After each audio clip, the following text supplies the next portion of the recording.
बूढ़े कबूतर ने बताया, जो मनुष्य सावन मास में इन 3 मंत्रों का जाप करता है वह बुढ़ापे में कभी दुखी नहीं होता। दर्शक बंधु, जब मनुष्य का शरीर वृद्ध होता है तब केवल उसकी हड्डियां ही नहीं दुखती, दुखता है उसका मन, उसकी आत्मा, वह अकेलापन, वह मौन अपेक्षा, वो आवाज जिसे अब कोई नहीं सुनता, वो हाथ जो कभी पूरे घर को संभालते थे अब कांपते हैं और कोई उन्हें थामने वाला नहीं होता। उम्र के इस अंतिम पड़ाव पर जब संसार का साथ छूट जाता है तब केवल एक ही साथ देता है और वह है ईश्वर का नाम। सावन मास आ गया है, वह पावन समय जब स्वयं भगवान शिव अपने भक्तों के अत्यंत समीप होते हैं। यह महीना ऐसा है जब पृथ्वी पर हर कदम पर पुण्य बरसता है और जो व्यक्ति इस महीने में सच्चे मन से केवल कुछ सरल मंत्रों का जाप करता है, उनका बुढ़ापा चाहे वह कितना भी कष्टदायक क्यों ना हो, वह भी सुख और शांति से कट जाता है। परंतु यह प्रश्न अवश्य उठता है, आखिर कौन से 3 मंत्र हैं जो वृद्ध शरीर में भी ईश्वर की कृपा भर देते हैं? क्या ये मंत्र केवल शब्द मात्र हैं या फिर ये वो दिव्य सूत्र हैं जिनमें आत्मा की शांति और जीवन की अंतिम तैयारी छिपी होती है? आज इस वीडियो में आप केवल मंत्र ही नहीं जानेंगे, बल्कि आप जानेंगे उस गूढ़ रहस्य को जिसे समझकर एक वृद्ध भी फिर से भीतर से जवान हो उठता है, भक्ति में, श्रद्धा में और भगवान की स्मृति में।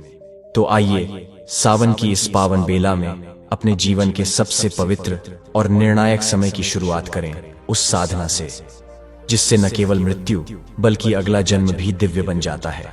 लेकिन आगे बढ़ने से पहले आपसे हाथ जोड़कर नहीं, सच्चे हृदय से एक विनम्र निवेदन है, थोड़ा ठहरिए और आत्मा से यह बात सुनिए। गरुड़ पुराण में कहा गया है, जो व्यक्ति धर्म, ज्ञान या कथा को अधूरी छोड़ देता है वह अनजाने में पाप का भागी बनता है, क्योंकि अधूरी कथा केवल कथा नहीं रहती, वह अधूरी आहुति के समान होती है जो यज्ञ को अपूर्ण बना देती है और पुण्य की जगह पाप में बदल देती है।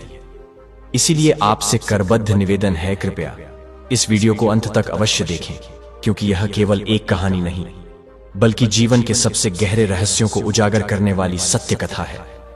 और यदि आप एक सच्चे सनातनी हैं, यदि आपके हृदय में धर्म और शिव के प्रति श्रद्धा है, तो इस पवित्र प्रयास को अपना आशीर्वाद दीजिए।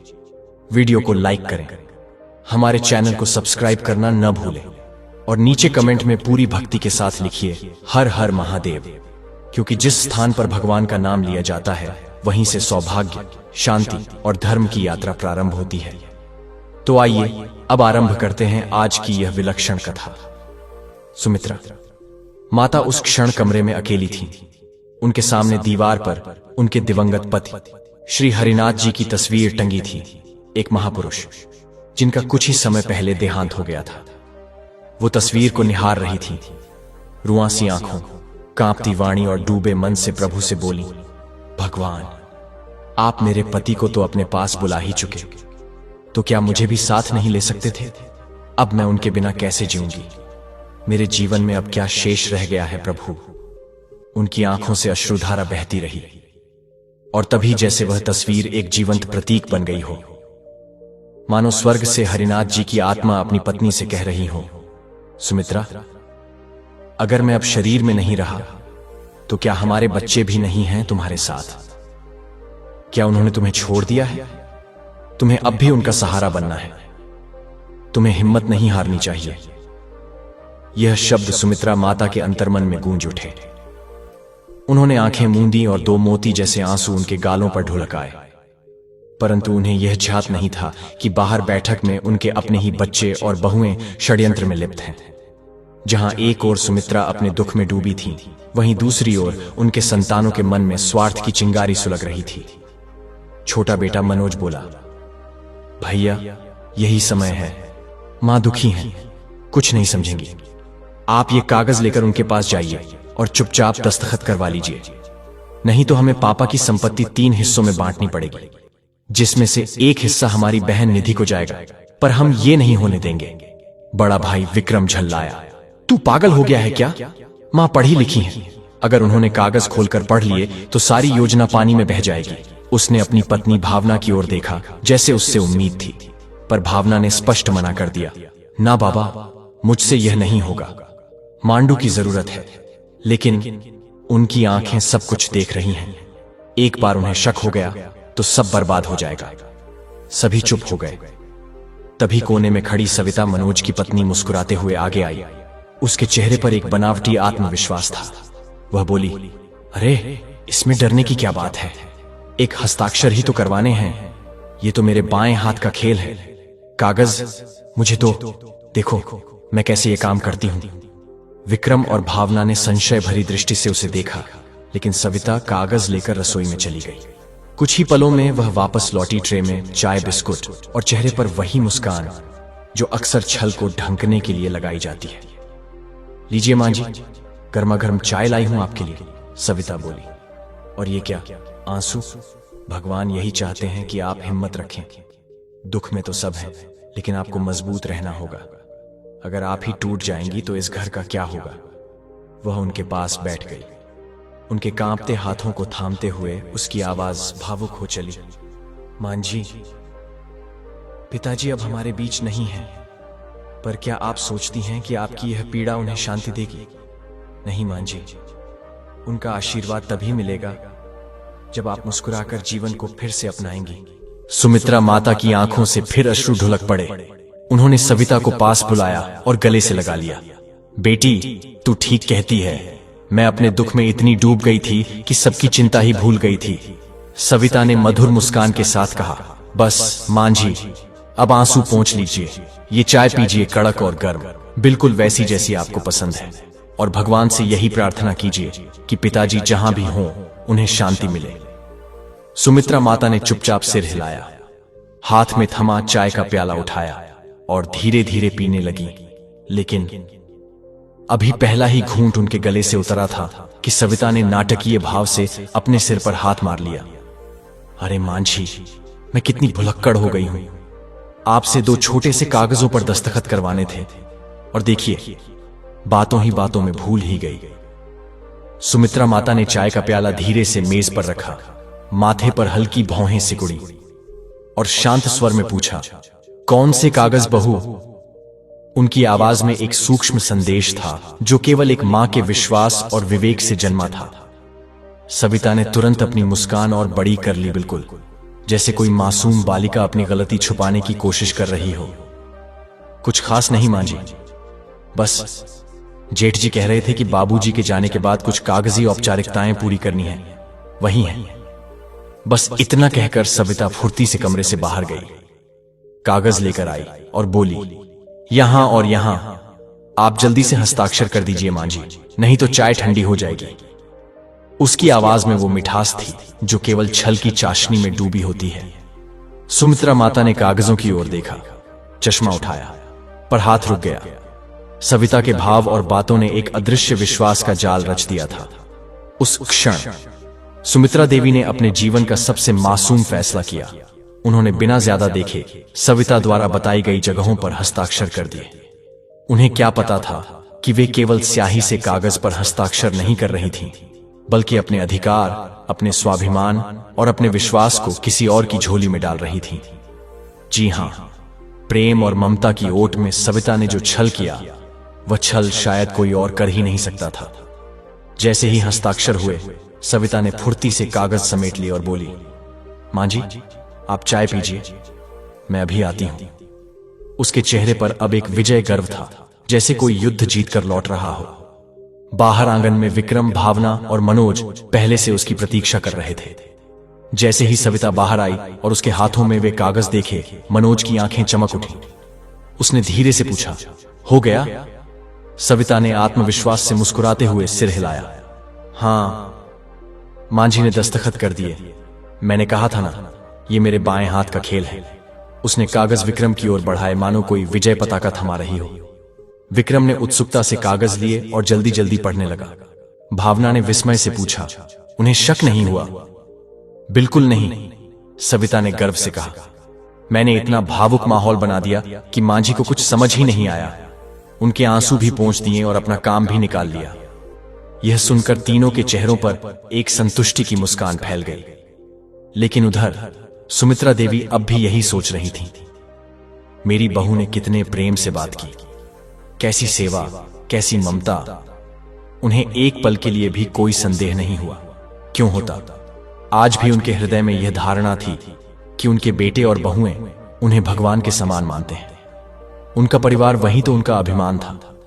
जब तक हरिनाथ जी जीवित थे, घर में हर निर्णय में बुजुर्गों की बात सर्वोपरि मानी जाती थी। बेटे मानो माँ बाप के चरणों में स्वर्ग देखते थे और बहुएं बिना पूछे कोई कार्य नहीं करती थीं। पर समय और स्वार्थ जब किसी घर में प्रवेश करते हैं तो सबसे पहले श्रद्धा का दीपक बुझा दिया जाता है। कई बार जब सुमित्रा माता तक थकान पहुंचती तो झुंझलाहट में कह भी देती, बहू तू पढ़ी लिखी और समझदार है, जो तुझे ठीक लगे वही कर लिया कर।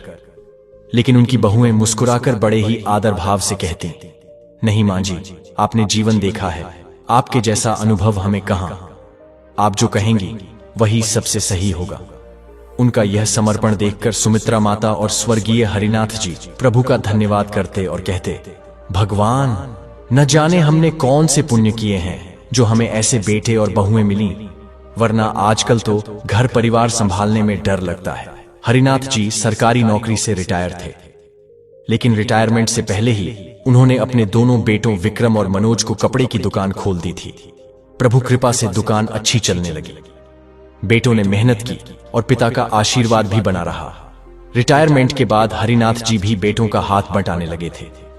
घर का खर्चा, समाज में मान सम्मान, सब कुछ प्रभु की कृपा से सुखद और सुंदर चल रहा था। परंतु विधाता की एक रात ने सब कुछ बदल दिया।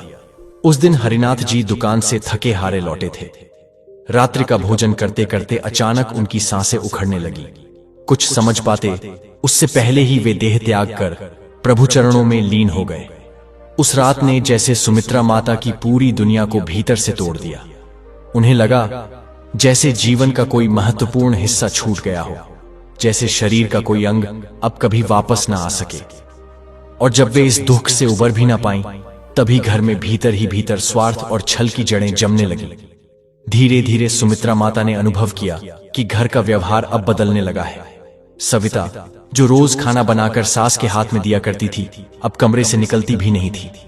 भावना, जो प्रातः उठकर पूरे घर के काम निपटा देती थी, अब सिर दर्द का बहाना बनाकर देर से उठती थी। रसोई, झाड़ू पोंछा, बर्तन, सब्जी काटना, रोटियां सेंकना, अब ये सारे काम केवल एक ही के हिस्से में आने लगे। सुमित्रा माता, जब उन्होंने पूछा, नौकरानी क्यों नहीं आ रही बहू, तो मनोज ने कहा, मां, दुकान में अब ज्यादा आमदनी नहीं हो रही, खर्च कम करने होंगे। विक्रम ने भी कहा, घर में तो सब बड़े हैं, काम हो जाएगा। लेकिन सच्चाई यह थी कि काम तो केवल एक ही का बढ़ता गया, सुमित्रा माता का। प्रातः से संध्या तक वे रसोई के काम में लगी रहती। शरीर थक जाता, लेकिन वे प्रभु का नाम लेकर मन को समझा लेती। सोचती, ये सब समय की परीक्षा है, एक दिन सब फिर ठीक हो जाएगा। पर अब समय उन्हें नहीं परख रहा था, वह उन पर भारी पड़ने लगा था। थकान और दुख से जूझते जूझते सुमित्रा माता ने एक आत्मिक सहारा ढूंढ लिया था। हर शाम वे पास के मंदिर चली जाती, वहां प्रभु के चरणों में बैठकर मन की पीड़ा को शांति में बदल देती। वहां की भक्ति, घंटियों की ध्वनि, दीपों का प्रकाश उन्हें भीतर से ऊर्जा देता था। परंतु उनके इस एकांत सुख पर भी अब प्रश्न उठने लगे थे। एक दिन जब सुमित्रा माता मंदिर जाने को तैयार हो रही थीं, तो भावना ने व्यंग्य करते हुए कहा, मांझी, पोत पोतियां हमें परेशान करते हैं, काम निपटा नहीं और आपको घूमने की पड़ी है। नई नई साड़ियां पहनकर रोज कहां जाती हैं। सविता ने भी तुरंत बात जोड़ी, हां मां जी, इतना संवर कर मंदिर ही जाती हैं या कहीं और भी। यह सुनकर सुमित्रा माता का हृदय जैसे कांप गया। उन्होंने कांपती आवाज में कहा, मैं तो बस मंदिर जाती हूं बेटा, प्रभु के दर्शन के लिए। लेकिन उनकी बात किसी ने सुनी ही नहीं। भावना ने तुरंत काम गिनाने शुरू कर दिए। मां जी, कपड़े धोने हैं, सब्जी काटनी है। सविता ने भी तंज कसते हुए कहा, और बच्चों के लिए खाना भी बनाना है। पूजा पाठ तो घर में बैठकर भी किया जा सकता है, संवर कर मंदिर जाना जरूरी नहीं है। उस दिन के बाद से सुमित्रा माता ने मंदिर जाना भी बंद कर दिया। अब वह फिर वही पुरानी मटमैली साड़ियां पहनने लगी। उनके चेहरे की वो हल्की मुस्कान अब कहीं खो गई थी। थकावट और दुख के बीच अब सुमित्रा जी की तबीयत भी उनका साथ छोड़ने लगी थी। उनके शरीर में हर समय दर्द बना रहता था। उस रात दर्द इतना बढ़ गया कि वह पूरी रात करवटें बदलती रहीं। सुबह जब थोड़ी तबीयत ठीक लगी तो सुमित्रा माता ने सोचा अब जाकर दवा ले आऊंगी। लेकिन जब उन्होंने अलमारी खोली तो एक भी रुपया नहीं मिला। पहले घर का सारा खर्च उन्हीं के हाथ में होता था, पर जब से हरिनाथ जी इस संसार से चले गए, भावना और सविता ने घर का कामकाज और पैसे दोनों अपने हाथ में ले लिए थे। हिम्मत जुटाकर सुमित्रा जी ने भावना से कहा, बहू जरा 200 रुपये मिल जाते तो दवा लानी थी। भावना ने तुरंत जवाब दिया, मांझी अब घर का खर्च बहुत बढ़ गया है, हर बात के लिए पैसे नहीं निकाल सकते। दवा कुछ दिनों बाद ले आइएगा, अभी और जरूरी सामान लाना बाकी है। सुमित्रा जी चुप हो गईं। दिक्कत रुपए की नहीं थी, दिक्कत थी उस प्रेम की, उस इज्जत की और उस अपनत्व की जो अब धीरे धीरे उनसे दूर होता जा रहा था। वरना घर में बाकी सबके आराम पर तो खूब खर्च किया जा रहा था। कुछ दिन ऐसे ही बीते, फिर उनकी बेटी निधि मायके आई 3-4 दिन के लिए। निधि को देखते ही सुमित्रा माता के चेहरे पर एक अलग चमक आ गई। निधि भी मां को देखकर बहुत खुश हुई, लेकिन उसकी नजरें मां की आंखों की थकान और चुप्पी पड़ चुकी थी। उसने धीरे से पूछा, मां आप ठीक तो हैं? सुमित्रा जी मुस्कुराई, हां बेटी, तू आ गई, तुझे देखकर ही मेरी तबीयत ठीक हो गई। लेकिन निधि को सब कुछ सामान्य नहीं लगा। मां हर सवाल को टाल जाती और कुछ उदास सी रहती। निधि ने सोचा, शायद पिताजी की याद में इतना गमगीन हो गई है, समय के साथ सब ठीक हो जाएगा। उसने घर में सबका साथ दिया, मां के काम में हाथ बटाया। 3 दिन कैसे बीत गए पता ही नहीं चला। अब चौथे दिन उसे ससुराल लौटना था। सुमित्रा जी का मां का मन बहुत व्याकुल हो गया। उनकी परंपरा थी बेटी को कभी खाली हाथ विदा नहीं किया जाता, लेकिन अब उनके पास कुछ भी नहीं था देने को। उन्होंने फिर हिम्मत करके बहुओं से कहा, निधि जा रही है, उसके लिए जरा कुछ रुपए दे दो। भावना ने मुंह बनाते हुए कहा, मांझी कितनी बार कहें घर में पैसे नहीं हैं। सविता ने भी कह दिया, हर बात पर पैसे तो नहीं दिए जा सकते। बेटी है, आई थी, ठीक है, सेवा कर दी, अब कुछ देना जरूरी थोड़ी है। एक बार फिर सुमित्रा जी का मन टूट गया, पर उन्होंने कुछ नहीं कहा। अब उनके दिल में एक विचार आया, मेरे बैंक खाते में तो अच्छी खासी रकम है, वहीं से पैसे निकाल लाती हूं। वे चुपचाप बैंक पहुंची। काउंटर पर जब उन्होंने पैसे निकालने की बात कही तो वहां बैठे युवक ने जो बताया, उनकी सांसें थम गईं। मांझी आपके खाते में एक भी पैसा नहीं बचा है। सुमित्रा जी चौंक पड़ी। क्या? मेरे अकाउंट में तो अच्छी रकम थी बेटा। उन्होंने बैंक मैनेजर से पूछा। मैनेजर ने शांत स्वर में कहा, मांझी आपने ही तो सिग्नेचर वाला फॉर्म भेजा था। आपके खाते को श्री विक्रम वर्मा जी के साथ जोड़ दिया गया था। फिर उन्हीं के निर्देश पर धीरे धीरे सारी राशि निकाल ली गई। पर बेटा, मैंने तो कभी ऐसा कोई फॉर्म नहीं भरा, नहीं किया ऐसा कोई दस्तखत। सुमित्रा जी की आवाज अब धीमी और डरी हुई थी। मैनेजर ने एक फॉर्म निकाला और दिखाया, मांझी यही वो फॉर्म है जिसमें आपके ही हस्ताक्षर हैं। इसी के आधार पर खाता ज्वाइंट किया गया था। कुछ दिनों बाद आपके खाते से सारी राशि निकाल ली गई। बैंक मैनेजर की बात सुनकर सुमित्रा देवी के पैरों तले से जैसे जमीन खिसक गई। वे कुछ पल तक स्तब्ध खड़ी रहीं, मानो शरीर में जान ही नहीं बची हो। फिर कांपते हाथों से उन्होंने वो कागज उठाया। हस्ताक्षर उनके ही थे, वही उनके नाम की स्याही। और तभी उन्हें वह दिन याद आ गया जब सविता चाय की ट्रे लेकर उनके सामने आई थी और बोला था, यहां और यहां साइन कर दीजिए मांझी। अब सब कुछ स्पष्ट हो गया था। मीठे बोल, झूठे बहाने और भोलेपन की आड़ में उनके साथ बहुत बड़ा धोखा हो चुका था। वे कांपते स्वर में बोली, बेटा मेरे हरिनाथ जी के खाते का क्या हुआ? उसमें तो रिटायरमेंट के समय करीब 70 लाख रुपए थे। मैनेजर ने फाइल देखी और कहा, मांझी वह खाता अब बंद हो चुका है, क्योंकि हरिनाथ जी के देहांत के बाद उसमें कोई नामांकित व्यक्ति नहीं था। इसलिए मृत्यु प्रमाण पत्र और पारिवारिक सहमति पत्र के आधार पर वह खाता बंद कर दिया गया और उसमें जो भी राशि थी वह आपके बेटों श्री विक्रम वर्मा और श्री मनोज वर्मा के खातों में ट्रांसफर कर दी गई। आपकी ओर से भी दस्तखत किए गए थे इन दस्तावेजों पर। माता का हृदय बैठने लगा। अब उनके कानों में वही सविता की मीठी बातें गूंजने लगी जो दस्तखत करवाने से पहले कही गई थी। और तब उन्होंने विश्वास में आकर बिना पढ़े हस्ताक्षर कर दिए थे। अब उन्हें हर बात समझ में आने लगी थी। वो प्यार भरे बोल, वो सेवा भाव, सब एक जाल था, एक छल, एक फंदा जो भावनाओं के नाम पर उन्हें बांध चुका था। सिर्फ एक साइन और सब कुछ खत्म। ये सोचते हुए उनके पांव कांपने लगे। बैंक की कुर्सी पर बैठे सिर घूमने लगा। शरीर में जैसे कोई शक्ति ही नहीं बची थी। हे प्रभु, ये मेरे अपने हैं, मेरे बेटे, मेरी बहुएं, क्या वे मुझे इतना बड़ा धोखा दे सकते हैं? बड़ी मुश्किल से खुद को संभालती हुई सुमित्रा माता घर लौटी। उनके चेहरे पर हवाइयां उड़ रही थीं। मां बिखरा हुआ था, आंखें डबडबाई हुई।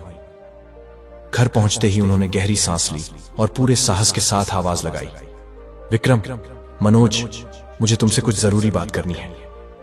सभी लोग उनके कमरे में आ गए। सुमित्रा माता का चेहरा गंभीर था, आंखों में पीड़ा थी, पर अब वह पीड़ा अग्नि बन चुकी थी। शर्म नहीं आई तुम लोगों को? कांपते स्वर में उन्होंने कहा, मेरे साथ इतना बड़ा धोखा किया।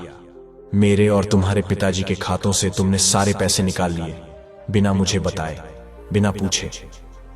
विक्रम ने बात को हल्के में लेते हुए कहा, मां, आपको तो पता है दुकान की हालत बहुत अच्छी नहीं है।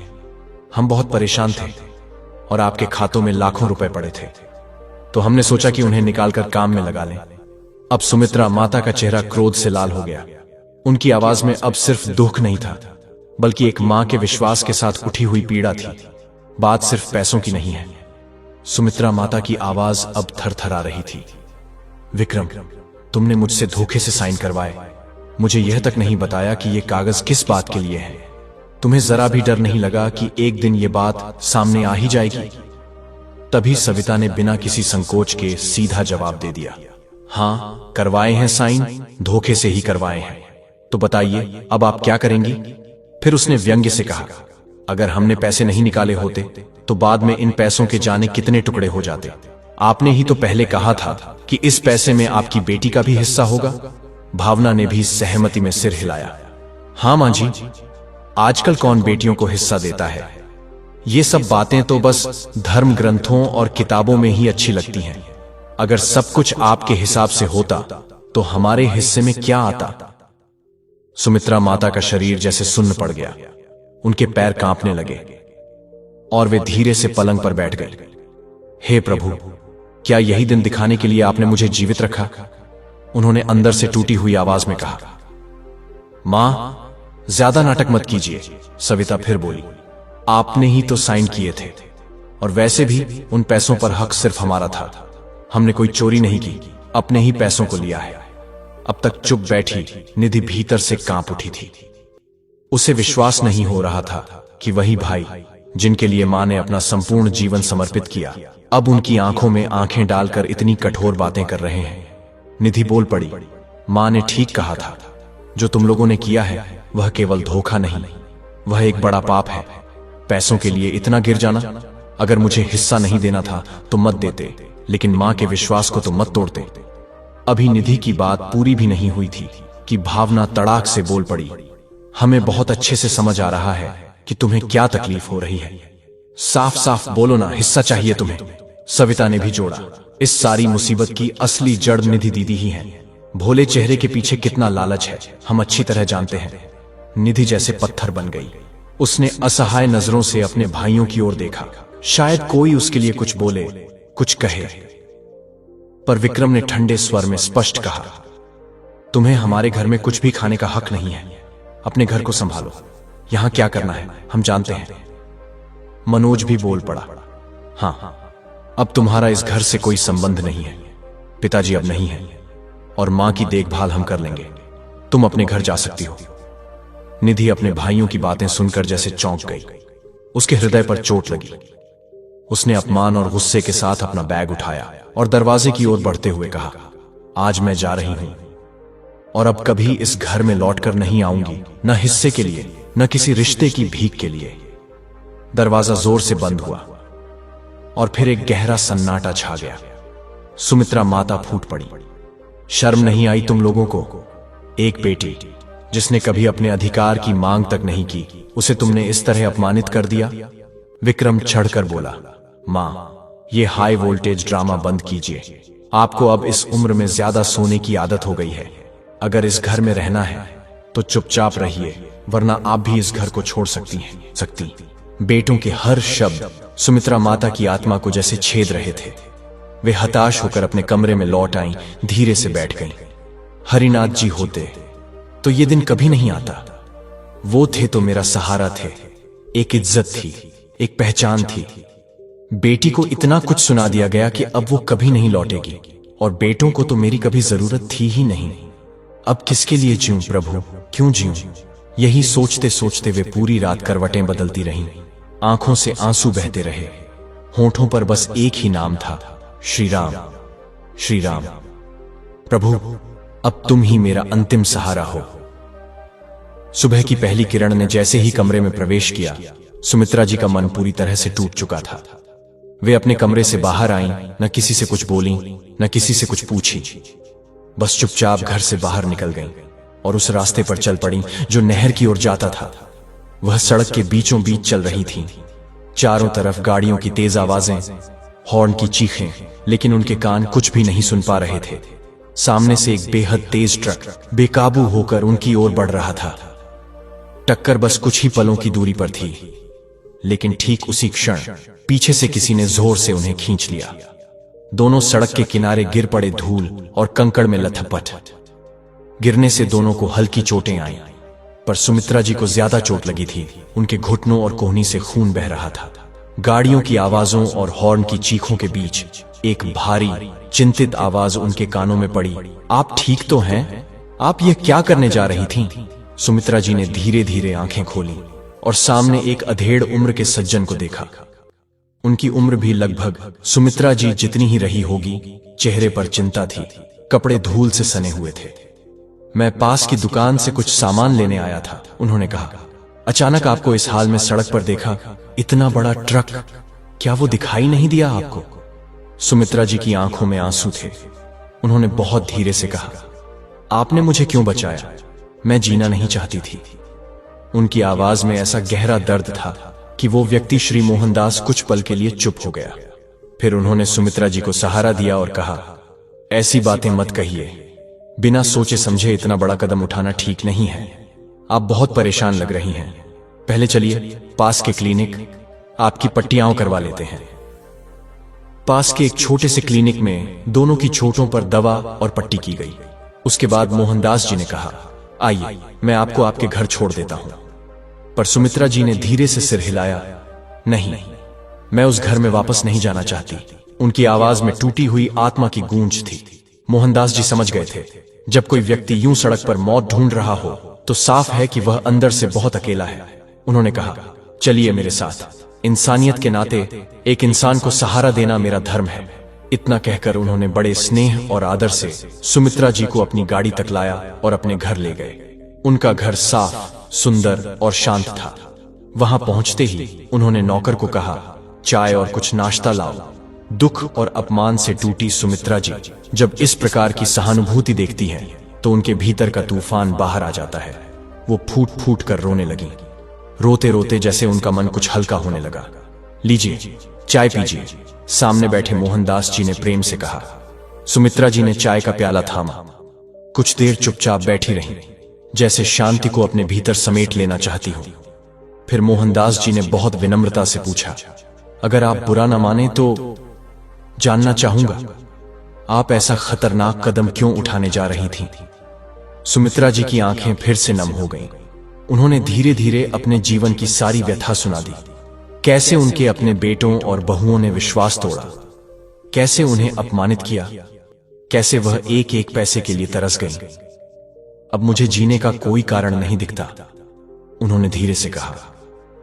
मोहनदास जी ने गहरी सांस ली और बोले, देखिए सुमित्रा जी, जो आपके साथ हुआ वो बहुत गलत था, लेकिन यह जीवन भगवान का दिया हुआ उपहार है।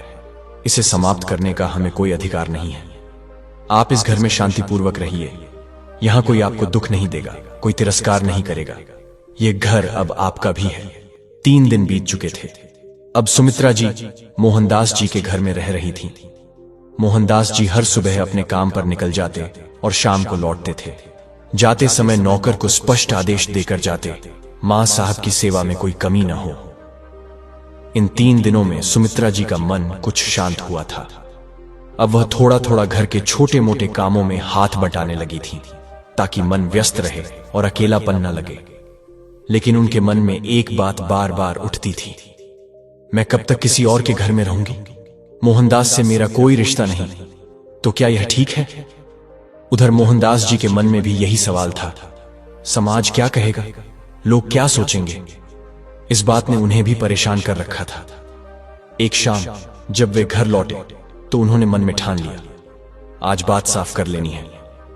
वे सुमित्रा जी के पास आए और बड़े ही शांत और विनम्र स्वर में कहा, सुमित्रा जी, इन दिनों में हम अच्छे मित्र बन चुके हैं। मैंने आपकी मदद इंसानियत के नाते की है, लेकिन समाज की आंखें वो हमें गलत समझ सकती हैं। मैं अकेला हूं। मोहनदास जी का स्वर शांत था पर गंभीर। मेरी पत्नी को गुजरे कई वर्ष हो चुके हैं, कोई संतान भी नहीं है और आप भी अब अकेली हैं।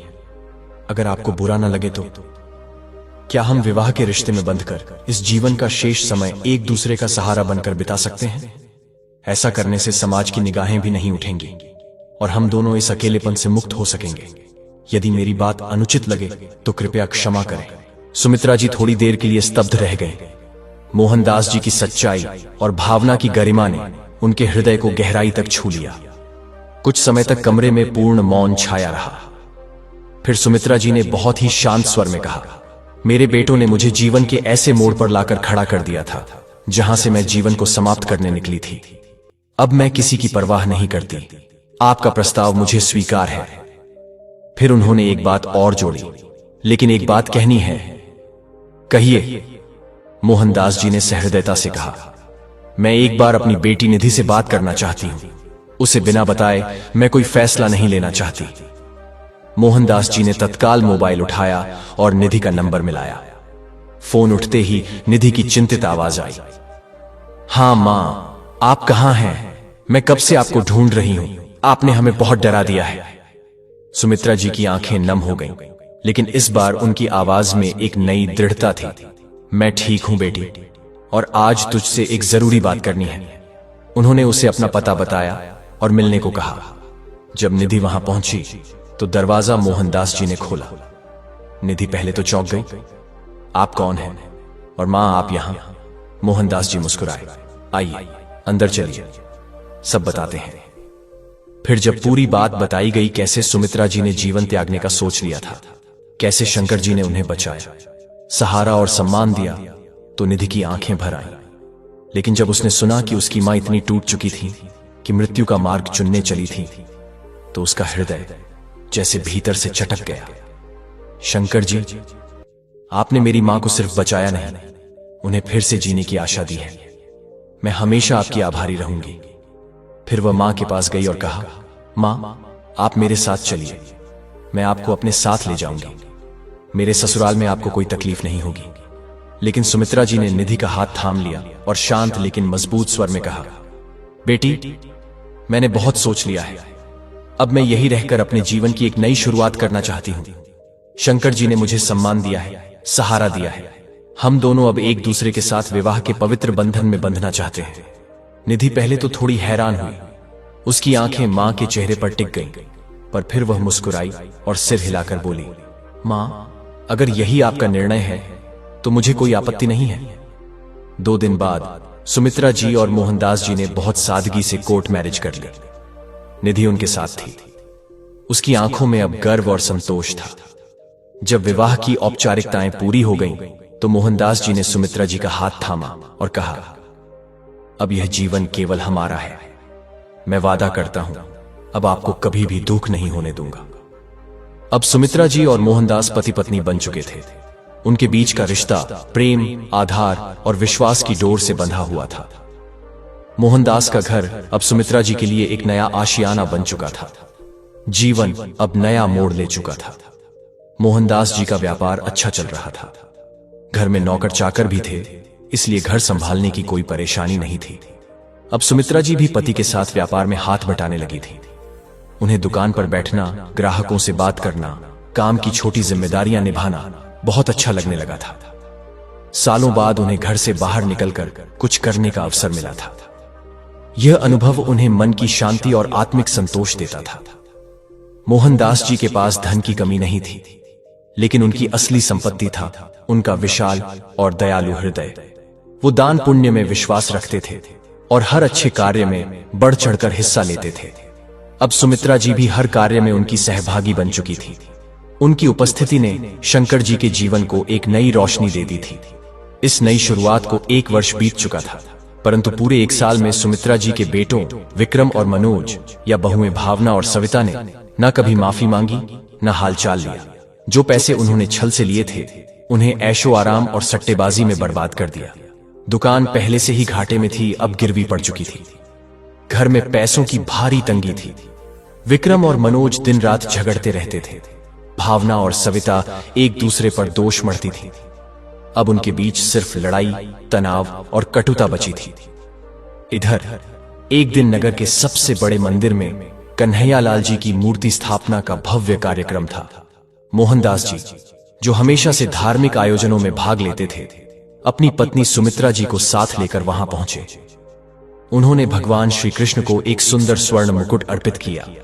यह देखकर वहां उपस्थित हर भक्त उनकी भक्ति और उदारता की प्रशंसा करने लगा। मोहनदास जी को झांक था कि सुमित्रा जी बहुत मधुर भजन गाती हैं। उन्होंने मुस्कुराकर कहा, सुमित्रा, आज कन्हैया जी के लिए एक भजन सुनाओ।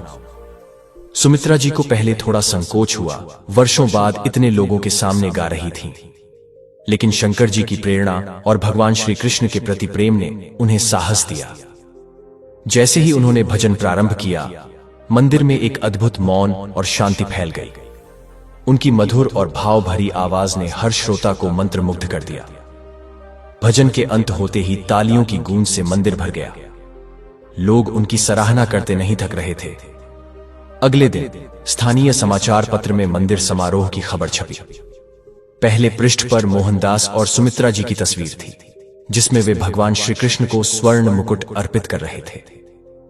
खबर में सुमित्रा जी के भजन की भी विशेष चर्चा की गई थी। सुबह का समय था। विक्रम बालकनी में बैठकर चाय पी रहा था। भावना अखबार लेकर उसके पास आई। जैसे ही वह तीसरे पृष्ठ पर पहुंची, उसके हाथ से अखबार लगभग छूट ही गया। अरे, ये क्या? उसकी आंखें हैरानी से फैल गईं। तस्वीर में थी सुमित्रा जी, सजी संवरी, माथे पर सिंदूर, और बगल में खड़े थे एक सम्मानित पुरुष, श्री मोहनदास। हेडलाइन थी, शहर के प्रतिष्ठित व्यापारी श्री मोहनदास और उनकी धर्मपत्नी ने श्री कृष्ण मंदिर में अर्पित किया स्वर्ण मुकुट।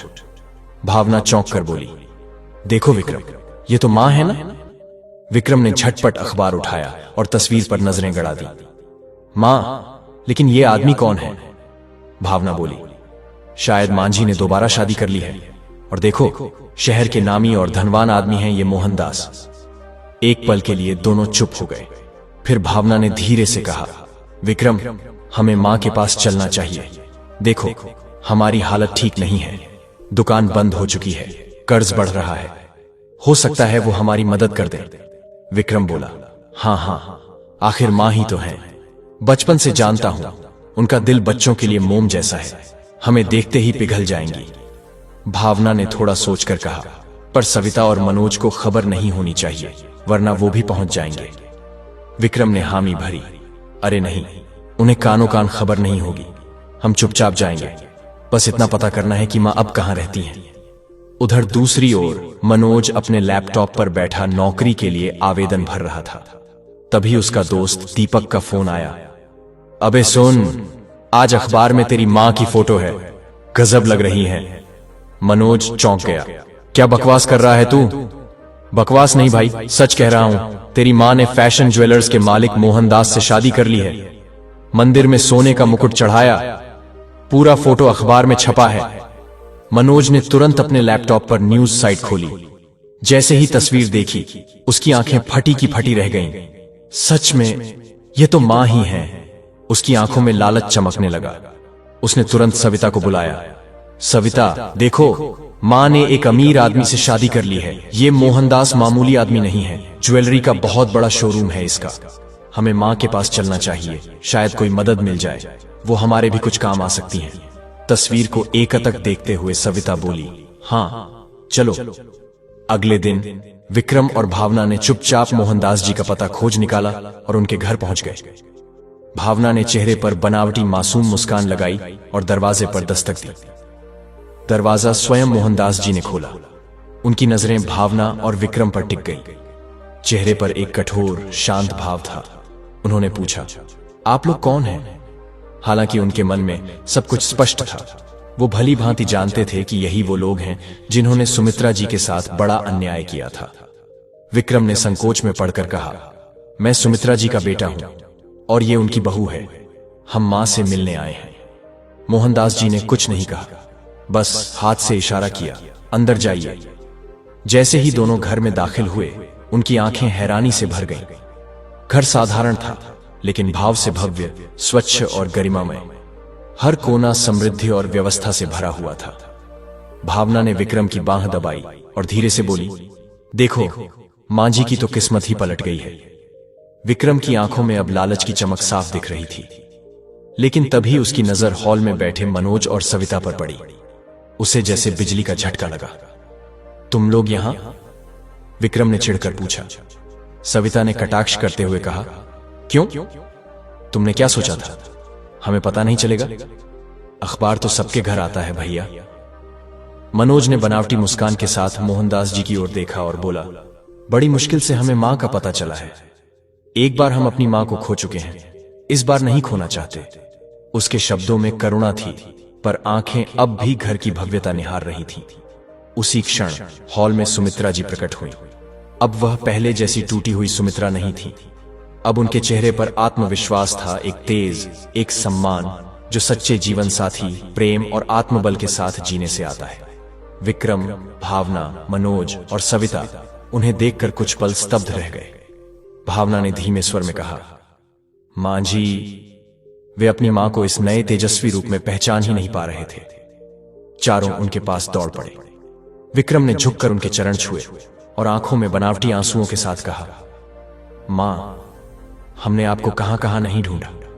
हमसे बहुत बड़ी गलती हो गई।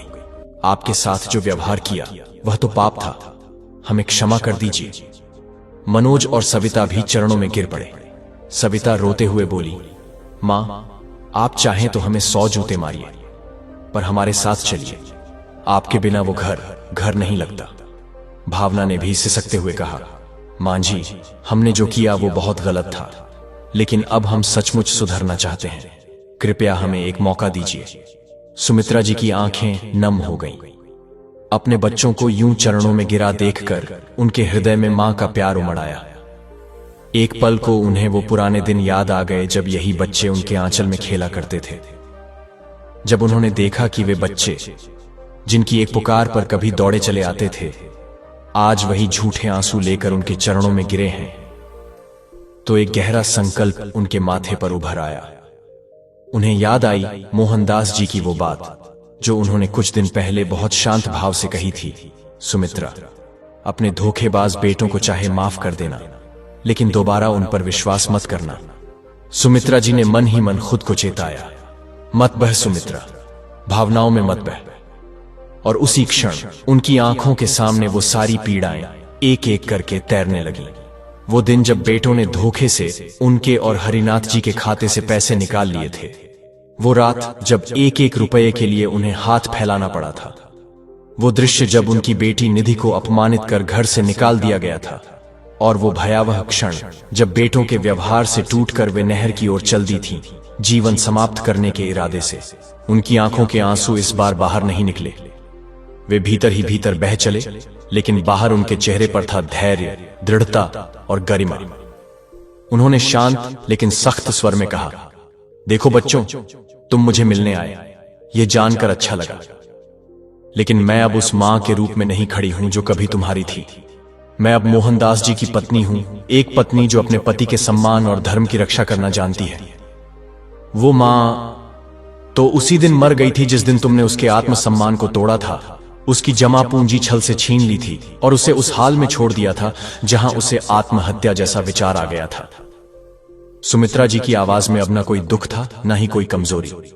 हर शब्द में अटल निश्चय था, जैसे कोई तपस्विनी अपना व्रत सुना रही हो। अगर उस दिन शंकर जी ने मुझे नहीं बचाया होता तो मैं आज तुम्हारे सामने खड़ी ही नहीं होती। अब मेरे जीवन पर मेरा नहीं, मेरे पति का अधिकार है। जिस मां को तुम ढूंढते हुए यहां आए हो, वो मां अब इस संसार में नहीं है। वो मां उसी दिन मर गई थी जिस दिन तुम सबने उसे अकेला छोड़ दिया था। इसलिए अब तुम जा सकते हो। इतना कहकर सुमित्रा जी ने दरवाजे की ओर इशारा किया। विक्रम, मनोज, भावना और सविता चुप हो गए। वे स्तब्ध रह गए। उन्हें उम्मीद थी कि मां ममता में बह जाएंगी, उन्हें क्षमा कर देंगी। लेकिन आज जो स्वरूप उन्होंने देखा वह मां का नहीं था, बल्कि एक धर्मनिष्ठ स्त्री का था जो अपने आत्मसम्मान की रक्षा के लिए दृढ़ता से खड़ी थी। विक्रम ने एक अंतिम प्रयास किया। मां, हमें सच्चे दिल से पछतावा है, हमें एक मौका दे दो। लेकिन सुमित्रा जी ने हाथ उठाकर उसे रोक दिया। बेटा, उन्होंने शांत स्वर में कहा, मैं तुम्हारी रग रग को जानती हूं।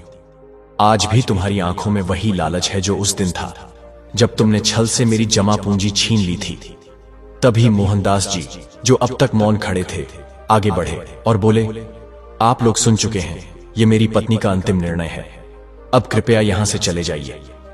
चारों मन मसोस कर दरवाजे की ओर बढ़े। वे बार बार पलटकर सुमित्रा जी की ओर देख रहे थे।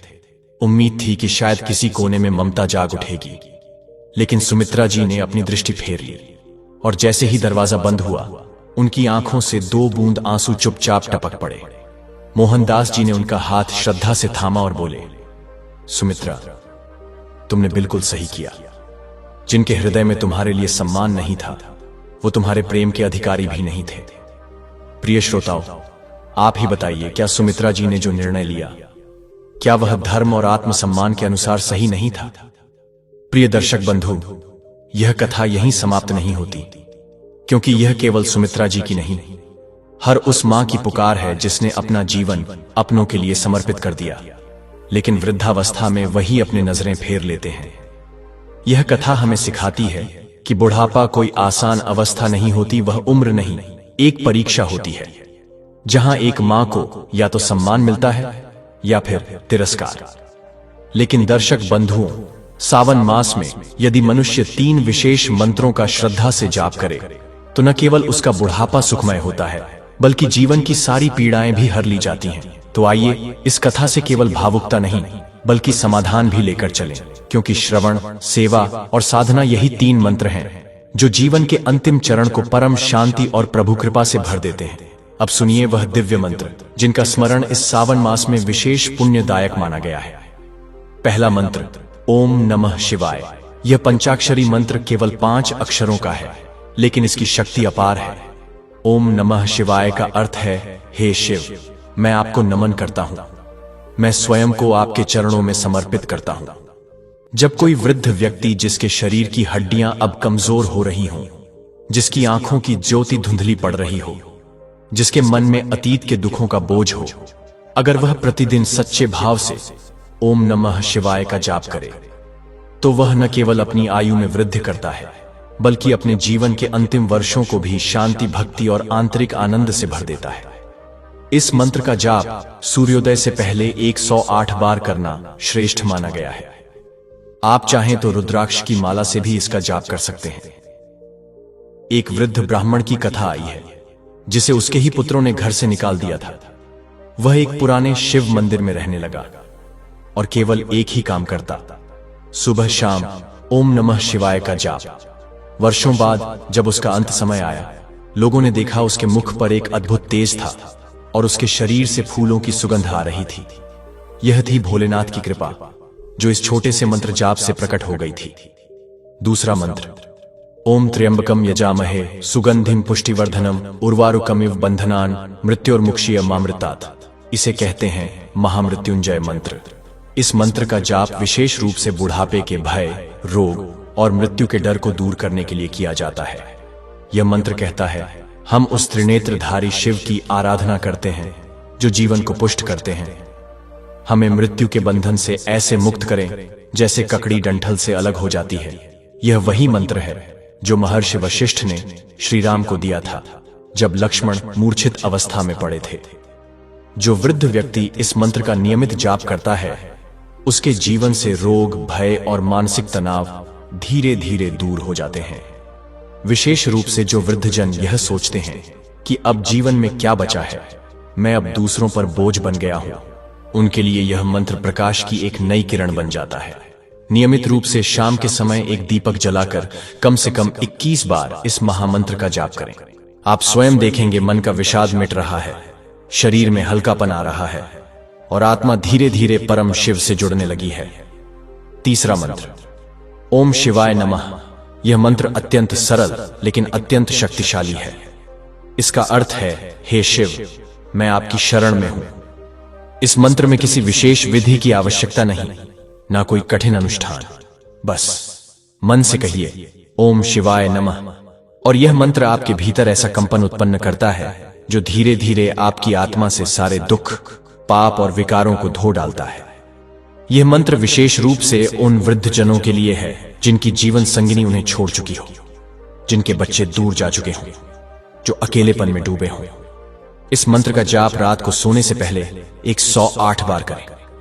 आप देखेंगे मन शांत हो जाएगा, नींद गहरी होगी और आत्मा शिवमय हो जाएगी। प्रिय भक्तजन, इन तीनों मंत्रों का नियमित रूप से श्रद्धा और भाव से जाप केवल वृद्धावस्था को सुखमय नहीं बनाता, बल्कि जीवन को एक आध्यात्मिक यात्रा में बदल देता है। वह यात्रा जिसमें न कोई डर होता है, न पछतावा, बल्कि केवल एक विश्वास होता है, मैं शिव का हूं और शिव मेरे हैं। अगर यह कथा आपके हृदय को छू गई हो, अगर आपको लगता है कि यह मंत्र आपकी आत्मा को शक्ति देंगे, तो अभी हमारे चैनल को सब्सक्राइब करें ताकि ऐसी ही दिव्य, गुह्य और भक्ति से परिपूर्ण कहानियां आपके जीवन को प्रतिदिन आलोकित करती रहें। हर हर महादेव।